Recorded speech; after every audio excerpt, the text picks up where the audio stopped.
সকলকে শুভেচ্ছা। Lumpy skin disease বা পক্স ভাইরাস দ্বারা সৃষ্ট রোগ, কাজেই কোন অ্যান্টিবায়োটিক রোগে কাজ করে না। মাত্রা অতিরিক্ত অ্যান্টিবায়োটিক ব্যবহারের ফলে প্রাণী দুর্বল ও নিস্তেজ হয়ে পড়ে। প্রতি 100 থেকে 200 কেজি ওজনের প্রাণীর জন্য নির্মুক্ত ঘরোয়া চিকিৎসায় ভালো ফলাফল পাওয়া গেছে।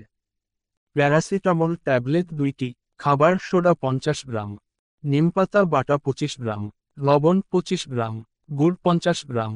ব্যবহারের নিয়ম: উপরোক্ত উপাদান 1 লিটার পানিতে মিশিয়ে সকাল বিকাল 7 দিন খাওয়ালে এ রোগ থেকে প্রাণী দ্রুত সেরে ওঠে। তবে ক্ষত হয়ে গেলে সালফাভেট বা সুমিডভেট পাউডার লাগাতে পারেন। আক্রান্ত গরুকে অবশ্যই মশারির ভিতরে খোলা ছায়া যুক্ত জায়গায় রাখতে হবে। গোয়ালঘর বা গরু রাখার জায়গা জীবাণুনাশক দিয়ে ধুয়ে পরিষ্কার রাখতে হবে। কোনো ক্রমেই মশা মাছি প্রাণীর শরীরে বসতে দিবেন না, মশা মাছি এই রোগের একমাত্র বাহক। নিয়মিত কৃষি সংক্রান্ত এমন ভিডিও পেতে চ্যানেলটি সাবস্ক্রাইব করে রাখুন। ভিডিওটি দেখার জন্য সকলকে অশেষ ধন্যবাদ।